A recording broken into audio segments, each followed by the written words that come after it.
Bueno, esta es la tercera clase, ¿verdad? Así Sí, es. Muy bien. Hoy es día 12 de octubre del 2021. Guillermo, puedes compartir la pantalla. Bueno, perfecto. Bueno, entonces, además de ese recurso que acabamos de darle, que es es este diccionario de abreviaturas antiguas, ¿no? Es decir, acá van a encontrar todo lo que está, todo en lo que es castellano, ¿no es cierto? Bueno, abreviaturas antiguas. Además de eso, yo quería compartirles la pantalla para mostrarle, a ver si sale esto. A ver, aquí. A ver, ¿estás ahora. viéndolo en dos pantallas o en una sola? Ahora sí. Ahí compartís, ahí estás compartiendo. Bien, perfecto. Bueno. Lo logré entonces. Bueno, a ver, voy a sacar acá, así. Se ve todo, ¿no es cierto? Sí, Sí, Acá están todos los materiales, clase uno, 2, 3, etcétera, etcétera, de distintos tipos de árboles. Y se van a encontrar con estas dos cosas nuevas que dice Bursaco, padrón. Tomo uno y tomo dos. Eh, Esto es como si fuese, es una especie de diccionario que va por letra, letra por letra, eh, de todos los nombres de todas las personas que este señor, este buen señor Bursaco, eh, digamos, se interesó por saber quiénes eran. Y las fue anotando como una especie de diccionario que es muchísimo, infinitamente más completo que el diccionario de Cutolo. sí. Nada más que, o sea, por un lado es más completo, por el otro lado no. Es decir, el diccionario biográfico de Cutolo lo que tiene es que nos cuenta la biografía de cada uno de los personajes, el parentesco incluso. Muchas veces habla por ahí no nos menciona los nombres de los hijos de las personas, pero sí nos habla de la cantidad de hijos que tuvieron. O sea, hay una serie de detalles en Cutolo que son muy importantes y que, bueno, obviamente es uno de los mejores, diría yo, diccionarios biográficos que hay. Si me permite mostrarles en una vista previa, pienso que sí, les voy a mostrar esa que tenía ahí abierta, que es una de las páginas de este, que se llama así, ¿no? Padrón, le llamó Padrón, para que vean la información que tiene, porque, digamos, uno puede encontrar acá realmente una cantidad muy importante de información respecto de los ancestros. Bueno, acá yo tengo, por supuesto, la letra A. No sé si alcanzan a verlo, ¿no? ¿Sí? ¿Lo Sí se ven? ve. sí, se ve. Podés, si aumentás más, sería más claro. Vamos a aumentar un poco más. Se puede, sí. Se De puede. todos modos, Guillermo, ahí tenés una, si vas hacia la derecha tuya, vas a ver un icono que tiene cuatro flechitas para los cuatro lados. Quiere decir que podés ocupar toda la pantalla. Ah, sí. Sí, sí, sí. De todas maneras, ¿lo ven ahí? Sí, yo sí, por lo menos. Sí. Entonces, vean que los datos que tiene, ¿no es cierto? Bueno, justo arranca con Aba Juan, que es un indio pregonero criado del capitán Hernando de Mendoza en 1590. O sea, tiene este tipo de informaciones que no encontramos fácilmente en otros diccionarios, ni en otros diccionarios biográficos, ni nada de eso, ¿no? Y se va muy atrás en el tiempo, nos cuenta un poco también quiénes son estas personas, cuándo fallecieron, no solamente el año de nacimiento, sino el año de defunción, con quién se casaron, algunas veces los hijos, como en este caso el de Antonio de la Vaca, ¿no es cierto? Nos enumera la cantidad de hijos. En fin, este es realmente muy importante. No lo Yo conocía. no sabía. ¿Cómo, Daniel? Yo no lo conocía. Bueno, mirá, yo lo conocí a este diccionario que tuve en mis manos, o sea, en papel. Lo que yo les estoy mostrando, esto está digitalizado, es alucinante que esté digitalizado, porque son, no sé, miles de nombres, es una cosa increíble, ¿no? Son 4 tomos, yo colgué 2, porque son los únicos 2 que yo encontré digitalizados. Claro. No sé si estarán los otros 2, yo tengo entendido que son 4, y en su momento yo los consulté en la Academia Nacional de la Historia de la República Argentina, o sea, en Buenos Aires, en Capital Federal, y ahí cerquita de la Casa Rosada, donde está la sede, donde está la biblioteca de la Academia Nacional de la Historia. Y esto está obviamente en papel, está muy cuidado, muy reservado y demás, pero esta facilidad de tenerlo digital es realmente para mí nueva.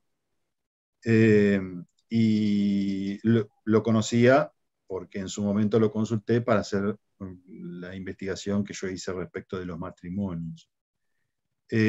Así que bueno, esto es importante que ustedes sepan que está acá, si están buscando gente, por ahí no la encuentran, etcétera, etcétera, para atrás, y por ahí se encuentran con alguna sorpresa, ¿no? Muy bien, esto por un lado.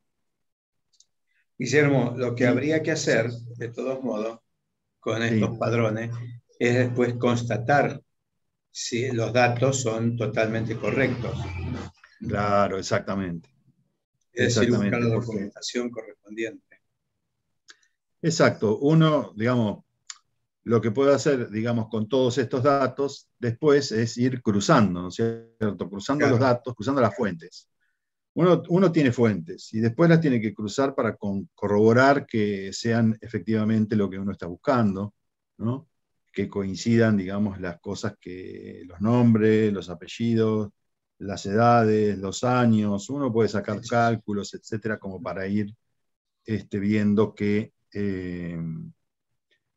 si es verdadero o no, si se puede, digamos, corroborar lo que uno busca y si es verdad, ¿no es cierto? No, esto ahora yo quería mostrarle otra cosa, lo cierro de acá.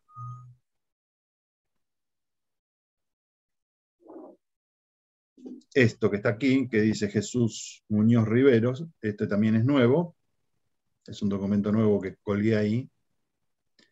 A ver, este es mucho más pesado, me parece. Es un manual antiguo de paleografía, que es de este hombre, Jesús Muñoz Rivero, que es también muy bueno, que lo encontré también en internet. Vamos a abrirlo ¿Todos bien. saben a qué nos referimos cuando hablamos de paleografía? ¿Hay alguien que no lo sepa?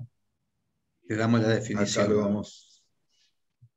Este señor incluso les enseña lo que es paleografía, les explica perfectamente qué es paleografía. Manual de Paleografía Diplomática Española de los siglos XII al XVIII.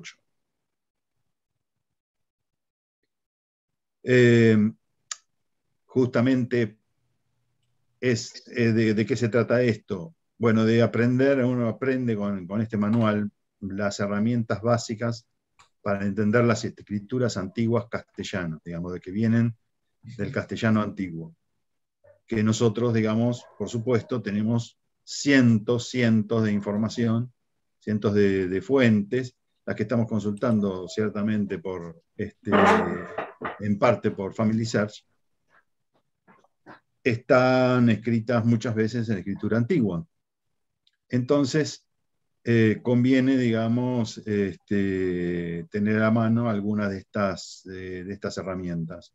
No se lo voy a mostrar todo, pero como está completo, tengo el problema de que no voy a llegar rápidamente, digamos, a alguna de estas cuestiones que hacen, que nos explica, digamos, el autor, ¿no?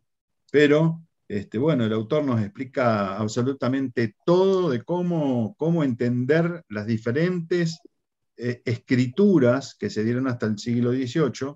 ¿Y por qué hasta el siglo XVIII? Bueno, porque después se renueva la escritura castellana Y la gráfica comienza a ser la gráfica que nosotros empezamos a entender mejor, es la gráfica nueva. Por eso, digamos, a veces es necesario recurrir a estos materiales. Bueno, eso nada más quería mostrarles. Y después tengan en cuenta que con este manual, aunque viejo, es muy bueno, y con el diccionario de abreviaturas antiguas, bueno, ya tienen por lo menos una primera forma de entrarles, digamos, a las cuestiones que a ustedes les pueden interesar y que no han entendido bien porque no se entiende en la fuente. ¿Correcto? A ver qué dicen acá. Entré tarde. ¿Me podés decir qué contienen esos libros? Es para buscar a alguien fallecido, dice Marcelo de Seco. Y si nos pueden pasar la información por mail también. Bueno, puedo pasar la información también por mail. Pero, digamos, esta información ahora, la que les acabo de mostrar, lo encuentran en Mega, encuentran esos 3 documentos que están puestos allí, esos 3 grandes documentos, ¿no?, que están en PDF. Y el link que les voy a mostrar ahora, que tiene el enlace para entrar al diccionario online de abreviaturas antiguas. Ese link también está en Onomástica. Si ustedes bajan la página Onomástica, creo que está en la clase 2 o 3, ahí lo van a tener al link. Acá. Ahí, exactamente. Lo voy a abrir para que ya lo Y vemos si es el mismo, memorizado. yo supongo que sí. ¿No? Sí, ve abajo de todo, la última parte. Muy bien. Siga un poquito más.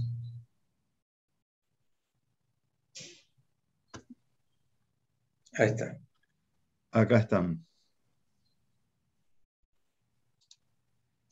Esto es apellidos italianos y abajo creo que es esa filosófica, ¿no? Exactamente. Sí. Este que tienen acá, que yo les estoy mostrando acá con la manito, ese es el diccionario. Que está online, lo pueden consultar. Ponen, bueno. Si lo aprieta, si ahí nomás hacen clic, ya se va a abrir. Sí, exactamente. Es muy fácil de usar, es facilísimo de usar y de fácil acceso. Y acá tienen los apellidos italianos que les hablaba Daniel. Bueno, fenómeno. Saco esta pantalla entonces, ¿ok? Ahora me voy a ir a la otra, a esta.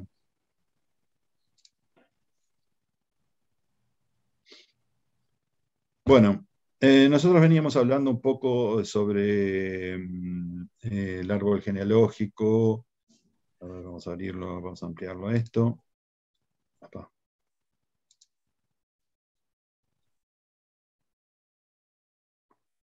Se ve, ¿no es cierto? Sí, se ve.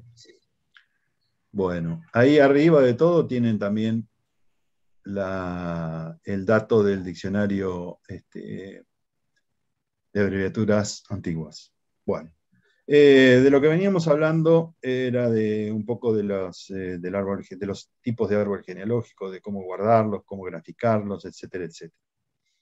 Y decíamos, digamos, también de las formas que esos árboles tenían, digamos, que cada uno de los árboles que nosotros podíamos confeccionar podía contener una información de nuestro interés o de interés general, digamos, para el resto. Ya no, a lo mejor ustedes se están preguntando, bueno, ¿a dónde querrá llegar con todos estos asuntos?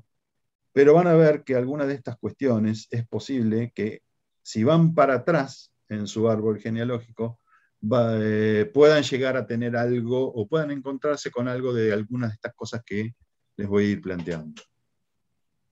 Obviamente, la genealogía se ha emparentado mucho con la historia de la población y la demografía histórica, como ya se los dije, Y en esa historia, también en la historia de la población y de la historia demográfica, hubo cambios que fueron de suma importancia a lo largo de la historia, porque se pasó, digamos, de una etapa que se conoce como preestadística, a la etapa estadística.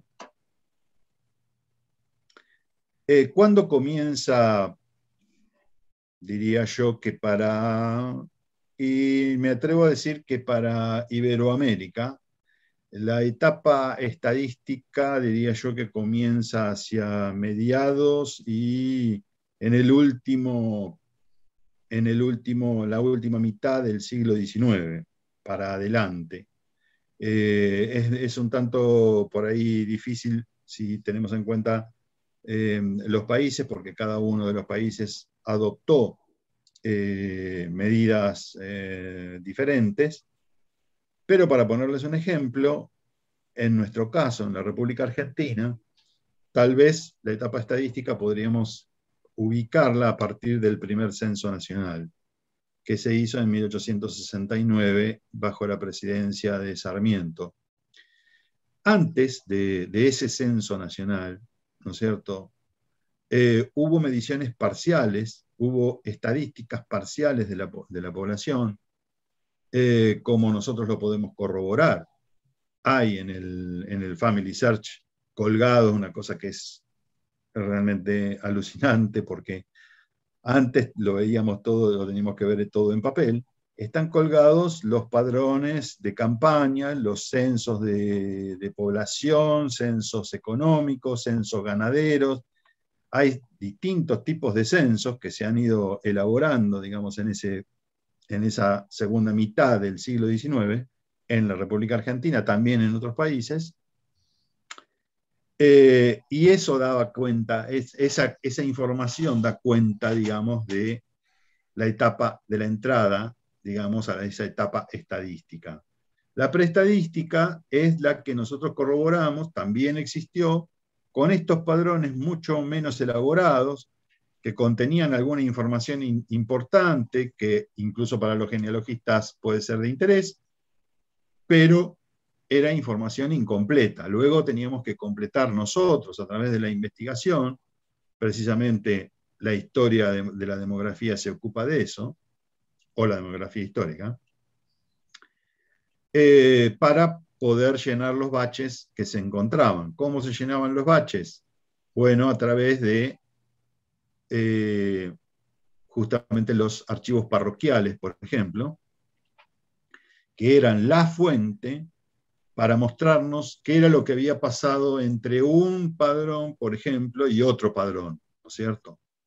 Dado que justamente hasta este primer censo de población, hasta que no comience esta etapa estadística, no va a haber conformado un cuerpo de profesionales que se ocupen de elaborar padrones que les sirvan, digamos, a los mandatarios, o censos que sean útiles para la política. Se iban haciendo más o menos sobre la marcha con personajes que no eran los entendidos con quienes contamos hoy, ¿no? Que trabajan específicamente los censos de población o de vivienda, etcétera, etcétera. Entonces, quiero decir que la información era incompleta a través de los padrones. Los padrones y censos son siempre una foto en un año determinado que nos dicen qué pasa en un momento particular.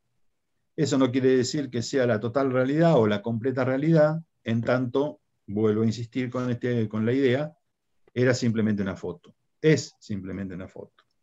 Lo que nosotros necesitamos encontrar era el movimiento. Entonces, entre un año y el otro, el movimiento, ¿dónde lo íbamos a encontrar? Básicamente, en estas actas de matrimonio, de función y nacimientos, porque ahí sí encontramos a la población relacionándose, tomando contacto, casándose, divorciándose, en fin, una serie de cuestiones que hacen justamente a esa película y no a la foto. Pero de todas maneras, hasta mediados del siglo XX, los métodos de análisis, etcétera, etcétera, fueron relativamente modestos o casi caseros, diríamos, ¿no? El tipo de trabajo, hasta que comienzan de la mano de estos dos hombres que cito acá, Michel Fleury y Louis Henry, en 1956, que comienzan, digamos, e introducen técnicas modernas, digamos, en el análisis demográfico, y por supuesto, con la utilización de la computadora, todo se va a volver infinitamente más ágil. Dado que van a estudiar, digamos, sociedades en donde precisamente no habían entrado a la etapa estadística, entonces lo que hacen estos investigadores es introducir la estadística, digamos, ¿no es cierto?, como una herramienta para tomar aquellos datos y hacerlos estadísticos, ¿no es cierto?, es decir, volver manejable aquellos datos que de otra manera no se podían manejar.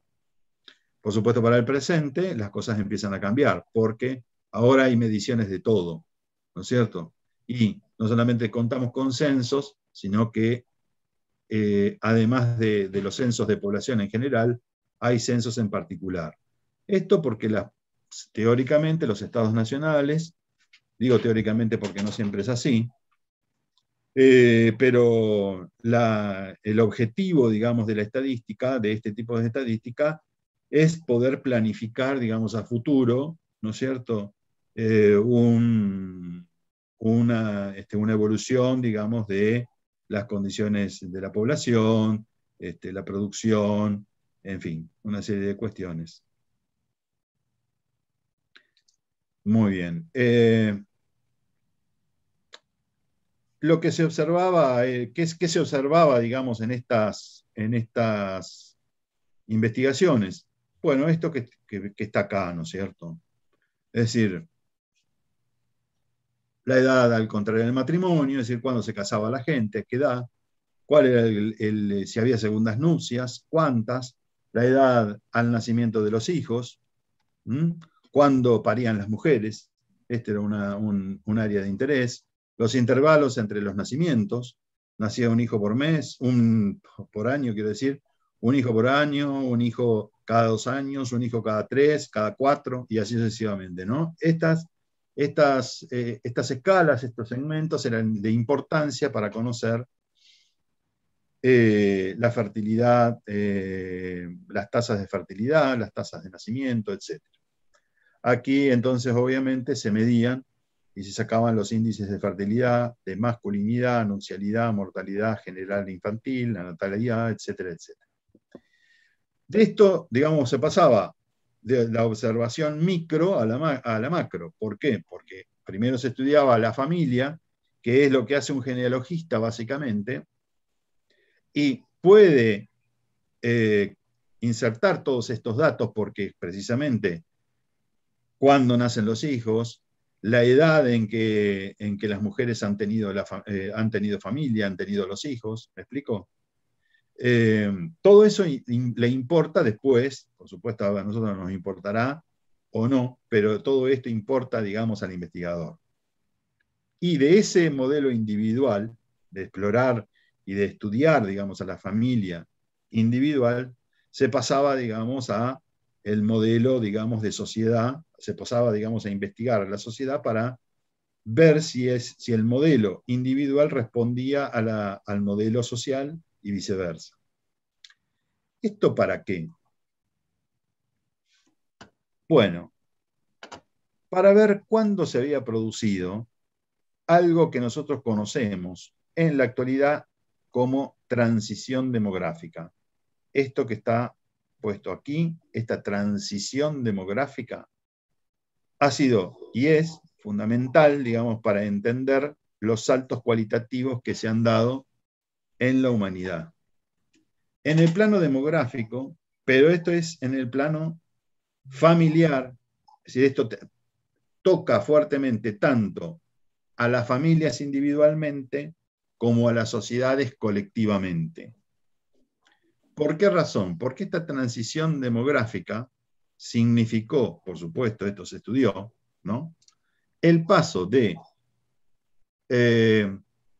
sociedades que tenían problemas para sostener el volumen de población que contenía cada una, ¿me siguen? Es decir, la cantidad de población que tenían cada una de estas sociedades, tenían problemas para sostenerla,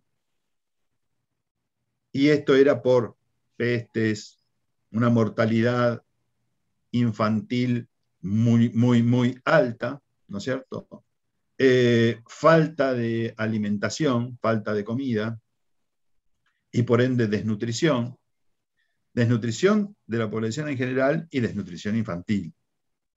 Entonces, esto de esta situación endeble, ¿no?, y precaria de la población, me voy a referir específicamente a la población occidental, sobre todo, de la población occidental, ¿no?, esta precariedad se pasa de forma relativamente rápida a un momento en donde la población aumenta de forma considerable, y esto, por supuesto, las personas del momento esto no lo entendían bien. Se entienden bien ahora, que ha pasado el tiempo y nosotros les programas hacia atrás.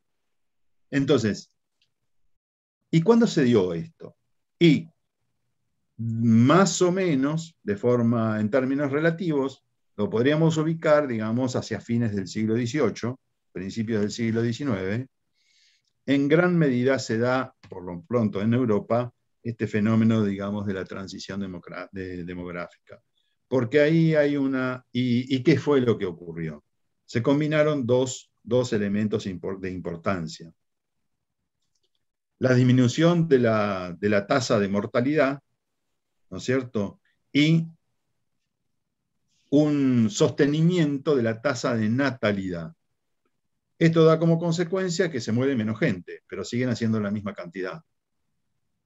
¿Por qué se produce esto? Bueno, tradicionalmente se asoció a la emergencia de la revolución industrial, que dio como consecuencia una aceleración de la producción de alimentos, una aceleración de los circuitos comerciales mundiales, y una disminución de la mortalidad, sobre todo la mortalidad infantil, por la introducción de técnicas modernas para evitar lo que se conoce como la muerte de los 7 días, que era el tétano. Es decir, cuando se eliminó, digamos, fue por las madres, las madres muy observadoras nórdicas, ¿no? Finlandia, Suecia, ¿no?, Noruega, que introdujeron, digamos, la técnica de cortar el cordón umbilical, ¿no es cierto?, a partir de hacer 2 nudos, y no solamente uno, ¿no?, 2 nudos y cortar por el medio, ¿no?, no con un cuchillo cualquiera, sino con una tijera bien lavada, etcétera, etcétera, y se achicó mucho la mortalidad infantil. ¿Ibas a decir algo, Daniel? No, está bien. No, te decía que impusieron que sea esterilizada tijera o el elemento cortante, Claro, que comúnmente los hervían primero para exacto, asegurarse de que sean esterilizados.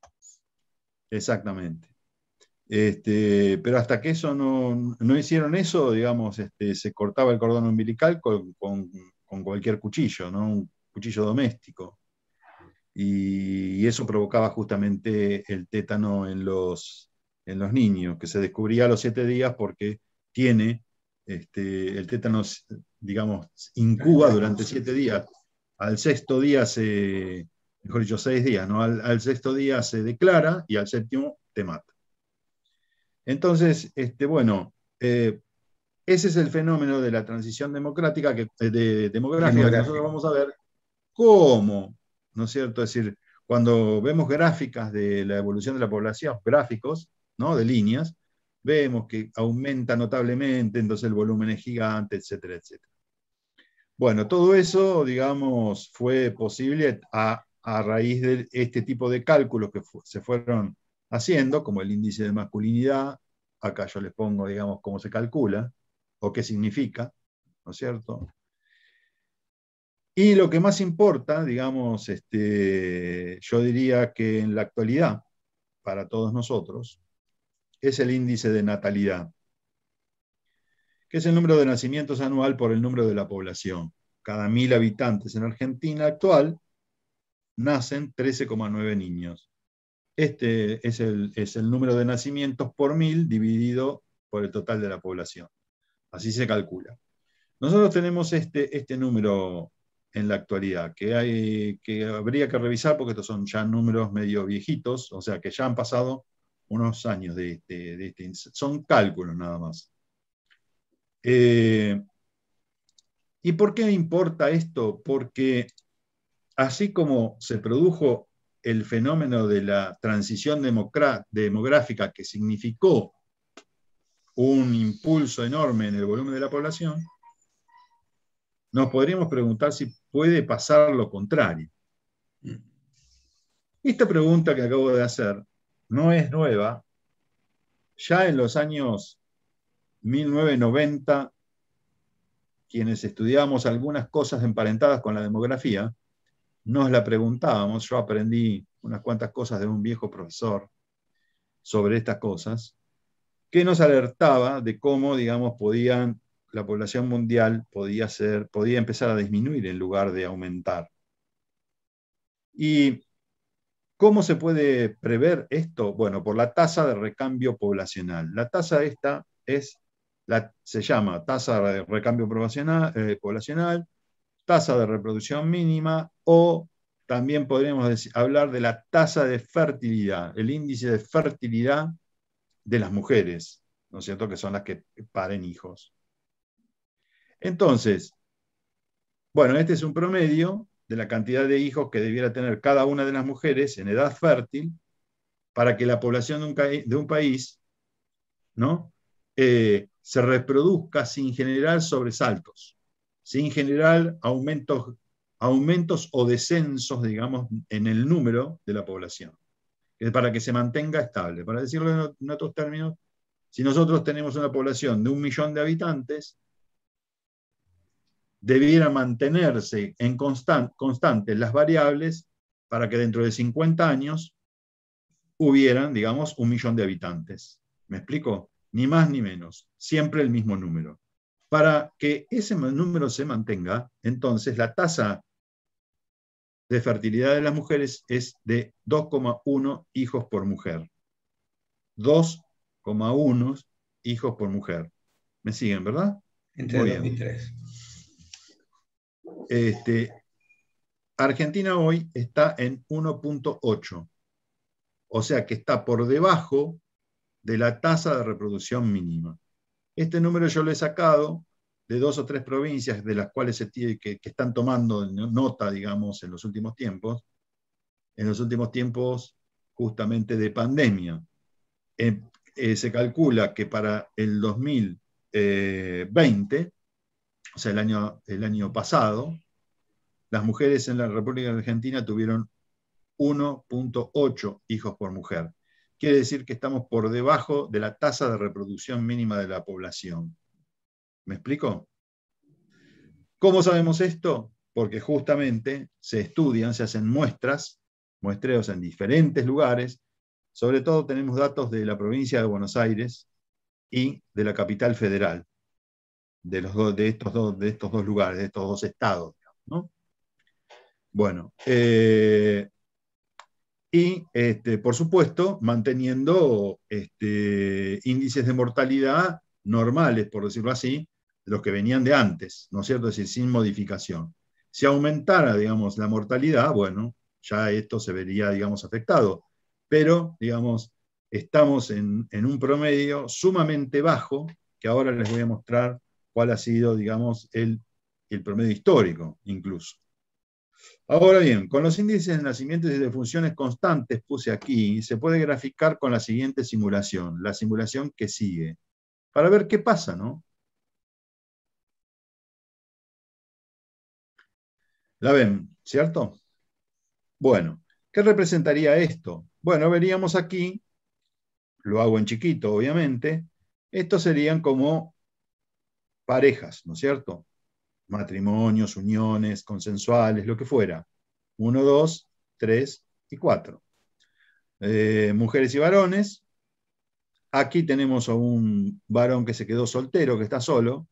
Vamos a encontrar, digamos, tomemos una foto, tomamos esta foto, esta de acá,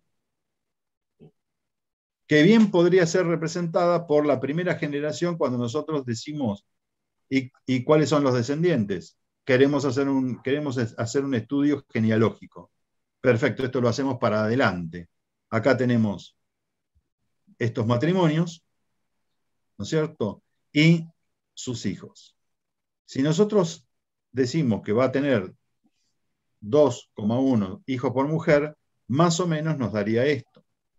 Algunas veces algún matrimonio va a tener 3 hijos y los otros 2, o 3 y 1,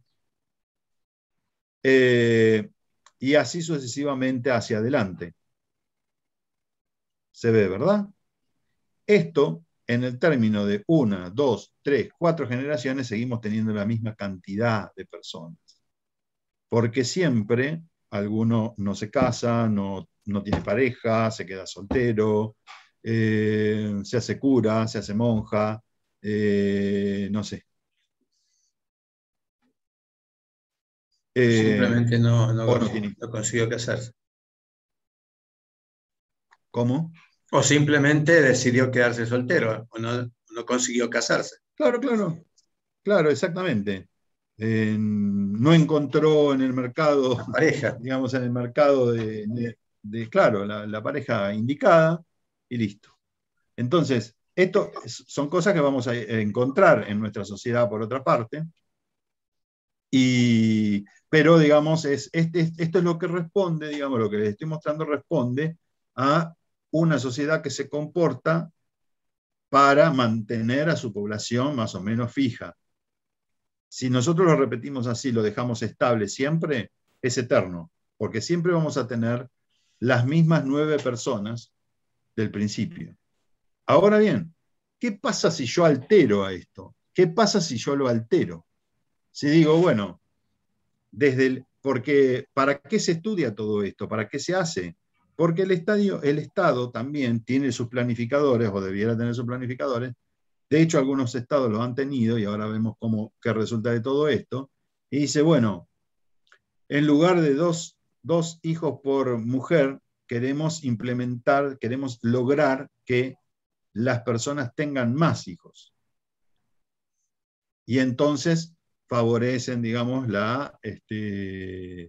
los nacimientos, los favorecen, digamos, las concepciones las favorecen, mediante acciones del Estado de tipo económicas, fiscales, etcétera, etcétera. Como han hecho algunos estados europeos para poder, digamos, justamente aumentar un poquito la población, aumentar la fertilidad de las mujeres, que era lo que a ellos les preocupaba. No les preocupa el volumen, les preocupa la fertilidad de las mujeres por las consecuencias que trae aparejado luego. Pero, entonces vamos a ver que acá vamos a tener más hijos y vamos a tener más parejas que se van a ir constituyendo y cada vez más hijos. Así es como crece la población. O también puede ser que tengan una política de de acercar población de otro lado para poder incrementar el número. Entonces lo que se trae en general, digamos, se intenta traer familias enteras para que tengan hijos dentro, digamos, de esa sociedad. ¿Me explico? Se pueden hacer muchas cosas. Se pueden hacer muchísimas macanas, que son las que efectivamente se han mandado los estados nacionales en el mundo entero. Miren lo que ha pasado, digamos, con las tasas de fertilidad y de fecundidad de las mujeres desde el año 1975. Argentina tenía 3,3 hijos por mujer, ¿no? En el 19 tuvo 2,25 y yo les dije que en el 20, 1,8. 1,8. ¿Se dan cuenta, verdad? En México, 5,87. En 2019, 2,10. España tenía una fecundidad de 2,77 en el 75 y España en el 19 tuvo 1,24. Esto es mucho más dramático. En 1970, China tenía 5,72. En el 19 está en 1,70. Rusia, 1,99, estaba por debajo de la tasa de reproducción mínima y hoy está en 1,50. Y Japón estaba ahí nomás, ¿no? En el índice de reproducción mínima, y en la actualidad está en 1,36. ¿Qué indican estos números de acá abajo? Que no van a poder sostener, digamos, su propia población, que es como decir que no van a poder sostener su economía, su bienestar social, ¿no? Su acceso, digamos, como el acceso que tienen ahora, digamos, tan bueno, podríamos llegar a decir, de algunos estados como Japón, por ejemplo, ¿no? Pero a la salud, a la vivienda, a la educación, al progreso, si ustedes quieren, así en general.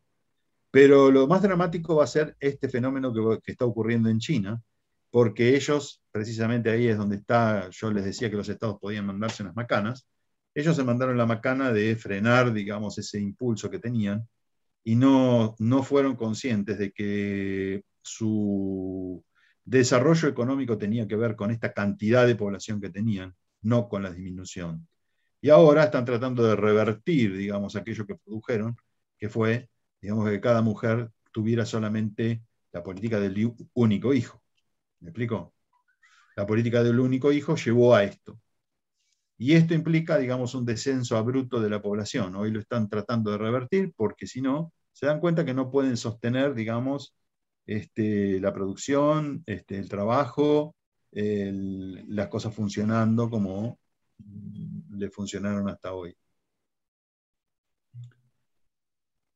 Y miren este cuadro, es súper indicativo de lo que está pasando en el mundo. Esto es 1950, un promedio general, no llegaba a 5, estaba en 4,6 más o menos. Y vean cómo ha ido bajando, ¿no? Hasta las previsiones y las proyecciones del 2050 y 2100, que son estas, que están todas por debajo, digamos, de la tasa de la fecundidad de reproducción mínima. Esto quiere decir que en el mundo entero hay un descenso de la población, va a haber un descenso de población. No lo vemos hoy, y por eso todavía los demógrafos, los neomalthusianos que atizan todo el tiempo nos siembran el miedo porque la población parece que aumentara enormemente, que se va a llenar la tierra de individuos, de seres humanos que ensucian el planeta, etcétera, etcétera, etcétera, que por otra parte también es verdad. Pero quiero decir, no es verdad que vayamos a futuro a tener una población mundial que rebalse, digamos, la Tierra. ¿Me explico? Esto es exactamente lo contrario, está ocurriendo exactamente lo contrario. Habría que preguntarse por qué. Y una de esas razones las vamos a ir encontrando también, digamos, cuando estudiamos a las familias por dentro. Es decir, cuando nosotros hacemos un estudio genealógico, lo que vemos también, digamos, es lo que puede pasar, digamos, en el seno de las sociedades. Cuando yo les dije que yendo para atrás a lo mejor podían encontrar algo de esto, es porque posiblemente en alguna generación nosotros estemos justamente en ese fenómeno de la transición demográfica, o en el fenómeno, digamos, de el contrario, en donde hemos pasado de las familias extensas a la familia nuclear. Así como en Europa se asociaba, digamos, el fenómeno de la transición demográfica con la revolución industrial, nosotros no podríamos hacer la misma asociación porque no hemos tenido revolución industrial. Sin embargo, en algún momento se va a producir, digamos, este fenómeno de la transición demográfica. En países como en la Argentina, que recibió una población del exterior muy fuerte, es más difícil observar esa transición porque pensemos que para 1914, un tercio de la población de la ciudad de Buenos Aires era nativa, el resto eran extranjeros. O sea que había una gran cantidad de extranjeros que no habían nacido acá, y eso dificulta mucho, por supuesto, los cálculos, los índices, etcétera, etcétera. Muy bien. Voy a dejar de compartir pantalla, me voy a fijar en el chat a ver qué preguntaron o qué dudas hay acá. A ver. ¿Ese pogo lo puede subir a la carpeta? Sí, lo puedo subir.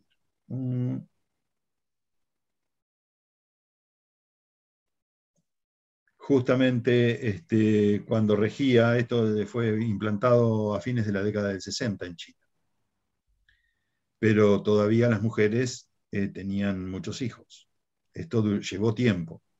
Se sabía que iba a llevar tiempo, pero se sabía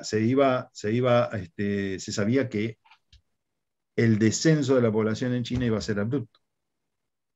Y ocurrió. Y no lo previeron a esto. Están teniendo dificultades muy grandes. Ustedes saben que de China sabemos muy poco. Nos llega muy poca información. Pero la escasa información que llega de China nos habla de que justamente hay zonas, grandes zonas, territorio de China que está completamente despoblado, justamente por este problema, este descenso de la población. En algunos ámbitos es tremendo, ¿no? Tienen otro inconveniente, es que durante muchísimo tiempo las familias chinas, por eso digo, todas las políticas de intervención sobre las familias son complicadas, son muy complejas. Nosotros podemos ver nuestra familia y podemos ubicar, podemos establecer, digamos, correlatos con cuestiones que nos han pasado, digamos, en el plano local e internacional.